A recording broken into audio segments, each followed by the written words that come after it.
Hello everyone, let's start with day 7 of the MCQs. पहला question पूछते हैं। पहला क्वेश्चन क्या कहता है? Music Academy as per its rules pays an fixed honorarium per concert to each music performing in the each musician performing in the concert organized by it. Hari, a violinist, however, refuses to accept this sum. If he requests Music Academy to pay such sum directly to aid us, an unregistered institution providing relief to the poor and needy in rural India. What would be the tax consequences? तो अब सबसे पहले बात समझो, अगर मैं अपनी salary या फिर मेरे को कुछ भी मिलने वाला सम अगर मैं फॉरगो कर देता हूं, तो वो मेरी एप्लीकेशन ऑफ इनकम मानी जाती है, वो मेरी ही हाथों में टैक्सेबल होती है। इतनी बात क्लियर हुई। ये हमने सैलरी चैप्टर में भी पढ़ा था जब हम इंटर वगैरह में पढ़ रहे थे। तो सैलरी हेड में वो टैक्सेबल हो जाती है, तो it is an application of income. Second, दिया किसको है? अनरजिस्टर्ड इंस्टीट्यूशन को दिया है। अगर इंस्टीट्यूशन रजिस्टर्ड होता तो हम टैक्सेशन में थोड़ी बहुत रिलीफ दे देते, पर ये अनरजिस्टर्ड इंस्टीट्यूशन है तो अनरजिस्टर्ड भी टैक्स हो जाएगा। तो जो भी पैसा मिल रहा है, किस कहाँ से मिल रहा है? जो भी पैसा मिल रहा है म्यूजिक एकेडमी दे रही है, किसको? हरी को दे रही हो या फिर अनरजिस्टर्ड इंस्टीट्यूशन को दे रही हो, किसी को भी दे रही हो, दोनों के केस में क्या हो जाएगा? पैसा टैक्सेबल हो जाएगा। I hope it is clear. Now coming on to the second point. Second point क्या कहता है? During the previous year 23-24 Mister Akash has 80 lakhs short term capital gain taxable under 111A, 70 lakhs long term capital gain which is taxable under section 112A, और business loss है उसका, business income है 90 lakhs की। which of the following statement is correct assuming that Mr. Akash pays tax under default tax regime under the section 115 BAC? यानी कि उसने 115 BAC default tax regime ही choose किया, उसने कोई भी ऑप्ट आउट नहीं किया। तो उसके हिसाब से आप बताओ उसकी क्या टैक्सेबल लाइबिलिटी बनेगी। तो उसमें देखते हैं क्वेश्चन में क्या पूछा है। क्वेश्चन सरचार्ज की ही बात करके चल रहा था, यानी कि वो हमसे सीधा सीधा क्या पूछना चाह रहा है? सरचार्ज की रेट पूछना चाहता है। तो अगर सरचार्ज की रेट पूछना चाह रहा है तो देखो टोटल इनकम क्या है इसकी। टोटल इनकम है 80 plus 70 150, 150 plus 90 is equal to कितना? 240। 240 लैक्स की मेरी टोटल इनकम हो गई। ठीक है ना? अब देखो जैसे ही मैंने कहा 240 लैक्स की इनकम हो गई, तो देखो स्पेशल इनकम कौन सी है? स्पेशल इनकम 111 ए और 111 ए और 112 ए क्या है हमारी स्पेशल इनकम। उस पर तो देखो मैक्सिमम सरचार्ज 15% ही जा सकता है, इससे ऊपर जा ही नहीं सकता। अदर इनकम अगर वो 2 करोड़ से क्या है, 2 करोड़ से ज्यादा नहीं है, अदर इनकम 2 करोड़ से ज्यादा नहीं है, तो उस पर भी रेट क्या हो जाएगी? 15% की रेट होगी। यानी कि पूरे कितने? 240 लैक्स पर कितने की रेट आ रही है, कितने की सरचार्ज लगेगा? सिर्फ और सिर्फ 15% का ही सरचार्ज लगेगा। यही सरचार्ज का रूल है। अगर यही रूल है तो point number b is the correct answer. Surcharge at the rate of 15% is leviable to income tax computed on total income of rupees 2.40 crore. I hope it is very much clear. Coming to the next question, question number 3. What it says, tax calculation की बात है। इस question में tax calculate करेंगे और marginal relief का question है। X limited domestic company है जिसने ऑप्ट आउट नहीं किया है 115 BAA ऑप्ट आउट नहीं किया है, has a total income of 1 crore, sorry 10 crore 1 lakh rupees for the AY 24-25। Gross receipt दे रखी है एक्स लिमिटेड की फॉर द प्रीवियस ईयर 21-22 के दे रखे 260 करोड़। अगर 21-22 की 400 करोड़ से कम है तो मेरा टैक्स रेट क्या होता है? 25% का। तो हमें पता चल गया टैक्स रेट तो 25% है। अब बस उसने टैक्स लायबिलिटी पूछी है 24-25 की, तो देखो टैक्स लायबिलिटी निकालना बहुत ईजी है। पहले टैक्स निकाल लो 10 करोड़ रुपए। 10 करोड़ पे टैक्स निकाला, 2 करोड़ 50 लाख आया, सीधा 25% कर दोगे और सरचार्ज लगाओगे आप कितना? 7% से, क्योंकि 50 आपका क्या है? 1 करोड़ से ऊपर है, 1 करोड़ से ऊपर है, 10 करोड़ तक है, तो आप 7% का सरचार्ज लगाते हो। इंडियन कंपनी है, डोमेस्टिक कंपनी, तो 7% और 12% का सरचार्ज रेट है। तो आपने जैसे ही सरचार्ज इस पर भी लगाया तो आपकी टैक्स लायबिलिटी कितने आ गई? 26 लाख 75, सॉरी 2 करोड़ 67 लाख 50,000। अब सीधा इस पे क्या करोगे आप? एक्सेस इनकम कितनी कमाई? 10 करोड़ से आपने ऊपर क्या कमाया आपने, इसी की वजह से तो आपको मार्जिनल रिलीफ मिलेगा। तो आप सीधा सीधा इसी 1 लाख को आप क्या कर दो, उसमें ऐड कर दो, तो आपका टैक्स क्या बनेगा? इतना। और इस पर सरचार्ज ऐड करोगे तो आंसर आपका इतना आना चाहिए। बट आईसीआई के केस में क्या है, इन्होंने ये चीज ऐड नहीं की है। आईसीआई के सॉल्यूशन के हिसाब से ये चीज ली ही नहीं है। सेस लेना चाहिए था पर लिया नहीं है। तो हम देखेंगे हमारा आंसर कहां तक मैच हो गया। इतना आंसर मैच हो गया ना, तो इसी को ही आंसर माना जाएगा। ये मोस्ट अप्रोप्रिएट आंसर है, हालांकि सेस भी ऐड होना चाहिए था आईसीआई ने नहीं किया है। तो जितना पास में आ सकते हैं हम, जितना पास का आंसर दे सकते हैं हम, उतना पास का आंसर देके चलेंगे, ठीक है ना। मोस्ट अप्रोप्रिएट आंसर आपको देना है। तो third point is the correct answer. आ जाओ क्वेश्चन नंबर फोर्थ की बात करते हैं। In the course of a search operation, search हो रही है 132 में in the May 24, mister Hari है, उन्होंने एक डेक्लेरेशन दे दी under 133(4) on earning of income in respect of 23-24 not disclosed in the books of account. उसने एक डेक्लेरेशन दे के बता दिया कि भाई मेरी कुछ इनकम थी जो मैंने बुक्स ऑफ अकाउंट्स में डिस्क्लोज नहीं करी थी। उन्होंने एक्सप्लेन कर दिया मैनर इन विच जिस जिस मतलब उन्होंने एक्सप्लेन कर दिया manner in which the income was derived and pay the tax together with the interest in such income. However, he does not disclose such income in his return filed under 30 filed on 31st of July 2024। भाई उसने सब कुछ दे दिया, उसने declaration दे दिया कि हाँ मैंने ये इनकम करी थी वो, पर उसने क्या किया, उसने रिटर्न में दिखाना भूल गया। आप मतलब हमारे को क्या कहना चाहते हो? आप हमारे को, आप मतलब ओवर स्मार्ट क्यों बनना चाह रहे हो कि आपने डेक्लेरेशन दे दी पर हम रिटर्न में दिखाना भूल गए? आप जब ये ऐसे ओवर स्मार्ट वाले काम करोगे ना तो पेनल्टी डबल हो जाती है। वैसे पेनल्टी तो 30% की होती, और आपने डेक्लेरेशन देके टैक्स डिपार्टमेंट को मतलब दिखा रहे हो कि देख मेरी ये इनकम है जिसपे मैंने टैक्स नहीं दिया, उसके बाद फिर तुम उसको ऑफर भी नहीं कर रहे हो अपनी इनकम में, डिस्क्लोज भी नहीं कर रहे हो अपने रिटर्न ऑफ इनकम में। जब आप ऐसे काम करोगे, ओवर स्मार्ट नेचर बनने की कोशिश करोगे, तो डबल की पेनल्टी लग जाती है। वो होती है 60% की पेनल्टी आपकी सीधी यहाँ पे अप्लाई होती है। तो पेनल्टी लगेगी और सीधा 60% की पेनल्टी यहाँ पर लगकर चलेगी। और ये आ जाओ सम्राट वाला question number fifth. Samrat, a resident Indian has earned an income of US dollar equivalent to 4 lakhs in the previous year 23-24 by a way of lump sum consideration for copyright of a book being a work of literary nature from a publisher in country E with which India does not have a DTAA। यानी कि mister सम्राट जो resident Indian है उसे 4 लाख रुपए की क्या मिली है, रॉयल्टी मिली है लमसम अमाउंट में लिटरेरी वर्क की। और याद करो लिटरेरी वर्क से अगर कुछ मिला होता है तो 80 क्यू की उसको 3 लाख रुपए तक की क्या मिल जाती है, उसको एग्जाम्पशन भी मिल जाती है। और the same has been taxed at the flat rate of 5% in country E, ठीक है। The amount has been debited to India in the March 2024। Gross total income दी हुई है, कितनी दे रखी है, 7 लाख रुपए। ग्रॉस टोटल इनकम में से पहले हम क्या ले लेते हैं, डिडक्शन ले लेते हैं 80 क्यू की, तो 3 लाख की, तो बचेगा कितना, 4 लाख रुपए। 4 लाख रुपए पे जरा टैक्स निकालना। 4 लाख रुपए पे टैक्स आया आपका कितना, 7500। और 7500 पर तो आपने क्या ले ली, रिबेट भी ले ली, क्योंकि आपके देखो इनकम सिर्फ 4 लाख थी। 5 लाख से भी कम है तो आपको रिबेट पूरे अमाउंट की मिल गई, तो आपको टैक्स क्या बना, टैक्स ही जब नील बना, एक बार बताओ, टैक्स ही जब नील बना, तो जब आपने टैक्स ही नील बन गया तो क्या आप ये फॉरेन टैक्स का क्रेडिट ले पाओगे 91 का?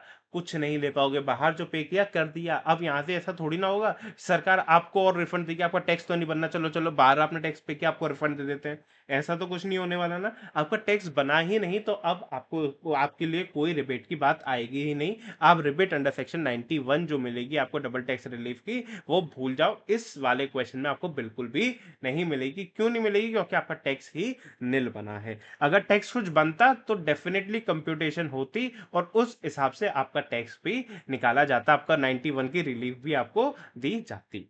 आ जाओ फिर आगे पढ़ते हैं क्वेश्चन नंबर 6 की तरफ। Y is foreign company having a permanent establishment in India namely x, ठीक है ना। Foreign company, y is a foreign company जिसका परमानेंट एस्टेब्लिशमेंट इंडिया में है, एक्स से। जेड एक नॉन रेसिडेंट एसोसिएटेड एंटरप्राइजेज है जिन्होंने 900 करोड़ रुपए का डेट लिया है in X, okay. Earning before tax interest tax and depreciation amortisation यानी कि एबिटा एक्स का दे रखा है कितना, 150 CR. Which is the which what is the amount of interest allowable in respect of debt assuming that the debt was invested on the first day of the financial year and the rate of interest is 10%।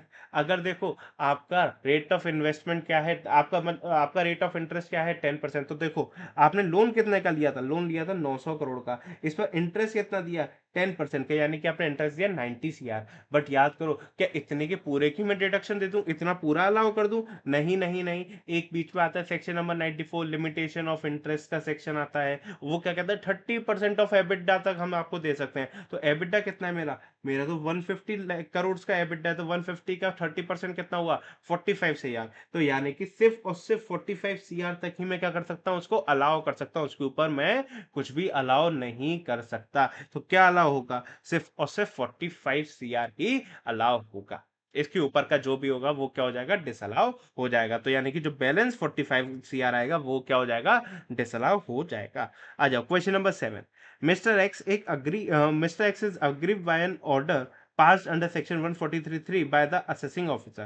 Mr. Y is an aggrieved by the order passed under section 272A by the Director General. What is the remedy available to Mr. X and Mr. Y at the time limit and the time limit within which they should exercise the remedy? अब देखो, आपने अगर assessing officer के खिलाफ अगर आपको कोई appeal करनी है तो आप सीआईटी अपील्स में जा सकते हो। सीआईटी अपील्स में जाने का समय क्या होता है? 30 दिन। बट आप डायरेक्टर जनरल के ऑर्डर के खिलाफ जाना चाहते हो तो सीआईटी अपील तो छोटी मोटी अथॉरिटी हो गई, फिर तो वो तो with in the department authority हो गई। आपको थोड़ा सा ऊपर जाना पड़ेगा। वो कहाँ जाना पड़ेगा? आईटेट में जाना पड़ेगा। और आईटेट की क्या होती है ड्यूरेशन? जस्ट डबल हो जाती है। यानी सीआईटी अपील्स में 30 डेज मिलते हैं तो आईटेट में आपको 60 डेज का समय मिलता है। तो आपका आंसर यही है। उसने सिर्फ इतना ही पूछा है कि आपको क्या रेमेडी है। तो आप बताएंगे Mister x has to file an appeal under section 246A। CIT appeals के लिए 30 दिन मिलेंगे और आपको 253 आपको अपीलेट ट्रिब्यूनल के पास जाना पड़ेगा 60 दिन के अंदर अंदर। सिंपल सी बात है। इतना पॉइंट क्लियर हो गया। बस इतना ही है। सबसे इंटरेस्टिंग क्वेश्चन, क्वेश्चन नंबर 8 आ जाओ।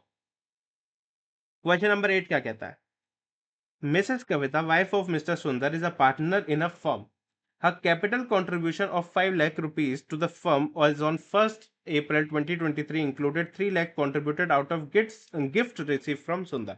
यानी कि क्या है? मिसेस कविता है जो वाइफ है मिस्टर सुंदर की, एक फर्म में पार्टनर है। उनके कैपिटल कंट्रीब्यूशन 5 लाख रुपए है 1/4/2023 को, जिसमें से उन्होंने 5 लाख में से 3 लाख रुपए ऐसे हैं जो उन्होंने कंट्रीब्यूट किए। कहां से? From the gift receive from her husband mister सुंदर। ठीक है ना? अब 2/4/2023 की बात करते हैं। उन्होंने फर्दर कुछ इन्वेस्टमेंट कर दी 1 लाख रुपए की out of the gift receive from सुंदर। तो फर्दर कुछ आपने इन्वेस्टमेंट करती है वो क्लबिंग के पर्पज के लिए रेलिवेंट नहीं होती है। आपने as on the date first day of the previous year पे जो किया होगा ना वही रेलिवेंट बनता है। उसके बाद आपने कुछ भी किया हो वो रेलिवेंट नहीं बनता, चाहे आपने एक दिन बाद ही क्यों ना कर दिया हो, वो फिगर आपके लिए इररिलेवेंट हो जाती है। यानी कि 2/4/2023 वाली फिगर आपके लिए इररिलेवेंट है। अब देखो, द फर्म ने इंटरेस्ट पे किया है 60,000 रुपए का और शेयर ऑफ प्रॉफिट 50,000। आप जानते हो ना शेयर ऑफ प्रॉफिट तो किसे? पार्टनरशिप फर्म के हाथ में टैक्सेबल हो जाती है और आपके पार्टनर्स के हाथ में एग्जाम्प्ट हो जाती है अंडर सेक्शन 10 क्लॉज 2A में। During the financial year 23-24, the entire interest has been allowed as deduction in the hands of the firm. Which of the following is correct? अब पूरी की पूरी इंटरेस्ट जो है वो allowed as deduction under the hands of the firm. अब देखो, firm के हाथ में टैक्सेबल है, मतलब फर्म के हाथ में डिडक्शन उसको मिल जाएगी। तो अब आप एक बात देखो, आपको शेयर ऑफ प्रॉफिट मिला कितना? 60,000 का शेयर ऑफ प्रॉफिट मिला। आपने लगाया कितना था पैसा? 5 लाख रुपए लगाए थे, जिसमें से कि आपने गिफ्ट कहां से था? सुंदर ने दिया हुआ गिफ्ट कितना का था? 3 लाख, 3 लैक्स का। आप इसको कैलकुलेट करो। 60,000 multiply by 3 lakhs divide by 5 lakhs, जो फिगर आए वही आपका आंसर क्या हो जाएगा? ये आएगा 36,000। 36,000 की फिगर आएगी, यही हाथ में टैक्सेबल होगी मिस्टर सुंदर के। Is this clear? सुंदर के हाथ में सिर्फ इतनी ही टैक्सेबल होगी, इतनी ही हाथ में उसके क्लब होगी। यही आपका सेक्शन नंबर 64 सबसेक्शन 1 कहता है। क्या कहता है? देखो, share of firm to partner that needs to be club in is based on the first day of the previous year. First day of the previous year पर बेस्ड होता है, ना कि किसी और दिन। तो first day of the previous year पे 5 लाख रुपए थे, जिसमें कॉन्ट्रीब्यूशन हस्बैंड का कितना हुआ? 3 लाख रुपए। तो वही हमने क्या 60,000 को 3/5 के रेशियो में डिवाइड कर दिया, तो 36,000 क्या आया? सुंदर का आया। और कविता के हाथ में क्या टैक्सेबल होगा? 60,000 माइनस 36 कर लो, या फिर इसको भी ऐसे ही कैलकुलेट कर लो, 2/5 कर लो, तो 24,000 कविता के हाथ में टैक्सेबल हो जाएगा और सुंदर के हाथ में कितना? 36,000 ही टैक्सेबल होगा। तो answer number c is the correct answer. I hope it is clear. Now question number 9। For raising money from the public, ABC Limited issued 10 lakhs equity shares of 100 each. During the previous year 23-24, it received share application money of 2 lakh rupees from Mr. V, 5 lakhs from Mr. W, and 8 lakhs from Mr. X, and 10 lakhs from Mr. Y, 12 lakhs from Mr. Z। यानी कि उसने कुछ share application money receive करी है। किससे? 2 लाख रुपए we से receive किए हैं, 5 लाख रुपए डब्ल्यू से रिसीव किए हैं, 8 लाख रुपीज एक्स से रिसीव किए हैं, 10 लाख रुपीज वाई से रिसीव किए हैं, और 12 लाख रुपए जेड से रिसीव किया है। तो याद करो, शेयर एप्लीकेशन मनी की बात करें तो रूल नंबर 114 आ जाता है, एसएफटी ट्रांजेक्शन की बात करके चलता है। तो एसएफटी ट्रांजेक्शन की जब आप बात करके चलते हो तो उसका क्या आंसर आता है कि आप देखो, एसएफटी में एक रूल नंबर 114 है, वो क्या कहता है, अगर आपने कोई भी एसएफटी ट्रांजेक्शन किया हो जिसमें शेयर एप्लीकेशन मनी भी इन्वॉल्व है, अगर वो 10 लाख रुपए से ज्यादा है तो रिपोर्टिंग करनी पड़ेगी। तो 10 लाख रुपए से ज्यादा कौन कौन से हैं, दो ही हैं, 10 लाख वाई के हैं और 12 लाख इसके हैं जेड के। तो इन दो की ही रिपोर्टिंग होगी, बाकी की रिपोर्टिंग हो नहीं हो कोई फर्क पड़ता है क्या, नहीं पड़ता है। और कहता है इनके अलावा भी और भी कुछ है, उनकी तो 1 लाख रुपए से भी कम कंट्रीब्यूशन है। तो बताओ कौन सी चीज रिपोर्ट की जाएगी एसएफटी में, तो बताएंगे हम 10 लाख रुपए और 12 लाख रुपए ही रिपोर्ट होंगे, इसके अलावा कुछ भी रिपोर्ट नहीं होगा। आई hope it is very much clear. Rule था रूल नंबर 114 अगर वो आता है, डायरेक्ट आंसर था, डायरेक्ट क्वेश्चन था, डायरेक्ट इसका आंसर था। अब ये सबसे इजी आंसर क्वेश्चन क्या कहता है, which of the following can not be adjusted in computation of the total income while processing the return of income for the year for the assessment year 24-25 under 143(1)। कह रहा है ये चार options में से कौन सी चीज एडजस्ट नहीं हो सकती, जब सीपीसी आपकी रिटर्न को प्रोसेस करती है तो कौन सी चीज वो प्रोसेस नहीं करेगी। तो कहता है अरिथमेटिकल एरर प्रोसेस नहीं करेगी, भाई करेगी, 143(1) में तो लिखा हुआ है अरिथमेटिकल एरर करेगी process. Incorrect claim apparent from the information in return, अरे भाई बिल्कुल करेगी, इनकरेक्ट क्लेम है, ठीक है ना। आपकी कोई टैक्स ऑडिट रिपोर्ट में कोई डिसअलाउंस दे रखा है और आपने वो नहीं लिया है अपनी आरओआई में, ये भी करेगी। But addition of income in appearing form 26as which has not been included in computation of total income in return, ये तो ऐसा कहीं भी 143(1) में नहीं दे रखा कि फॉर्म 26as में कुछ दिखा रहा है और आपने अपनी रिटर्न में नहीं भरा तो उस बेसिस पर सीपीसी वो सिस्टम क्या अपने आप कोई एडिशन कर देगा, ऐसा नहीं होता। ऐसा कोई भी रूल, ऐसा कोई भी सेक्शन नंबर 143(1) में ऐसी कोई बात नहीं की गई है। तो आपका आंसर नंबर डी ही करेक्ट होगा। आई होप आपका डे नंबर 7 के भी सारे एमसीक्यूज कंप्लीट हो गए हो। मैं डे 8 के भी सॉल्यूशंस और 9 10 ये तीन सॉल्यूशंस भी बहुत जल्दी लेकर आने वाला हूँ। Be connected to our channel, subscribe कर लीजिए इस चैनल को। और भी सारी वीडियोस, अगर आपने अभी तक डे 6 की वीडियोस नहीं देखी है तो वो सारी वीडियोस भी प्लेलिस्ट में अवेलेबल है, सारी आप देख के चल सकते हैं। एक कॉन्फिडेंस बूस्टिंग के लिए ये सीरीज बहुत जरूरी है कि एमसीक्यूज में बहुत डर लगता है ऐसे किस तरीके से एमसीक्यूज पूछेगी। तो आई होप अब आपको समझ आ रहा हो ऐसे किस तरीके से एमसीक्यूज पूछती है। अगर आपने अभी तक हमारे बाकी के आपने चैप्टर्स नहीं देखे, बाकी के डे 6 तक आपने एमसीक्यूज नहीं देखे, तो I will definitely suggest you कि आप वो भी एक बार देख लीजिएगा। लिंक डिस्क्रिप्शन बॉक्स में आपको उसकी मिल जाएगी द प्लेलिस्ट की। अदरवाइज इसी चैनल के आप प्लेलिस्ट सेक्शन में भी जाएंगे तो वहां पे एक अलग से प्लेलिस्ट इसकी बनी हुई है, आप उसे देख सकते हैं। और अगर आपको किसी और चैप्टर में भी प्रॉब्लम आ रही हो तो उसकी भी प्लेलिस्ट आपको मिल जाएगी डीटी एग्जाम्पशन सीरीज के नाम से, वो भी आपको, उसमें भी कई सारे चैप्टर्स आपको मिल जाएंगे, इंपॉर्टेंट सारे चैप्टर्स, उससे भी आप इजिली रिवाइज कर सकते हैं। So this is all for the day, मिलते हैं कल डे 8 के एमसीक्यूज को सॉल्व करते हुए। टेक केयर और पढ़ते रहो क्योंकि अब एग्जाम बहुत पास है। All the very best.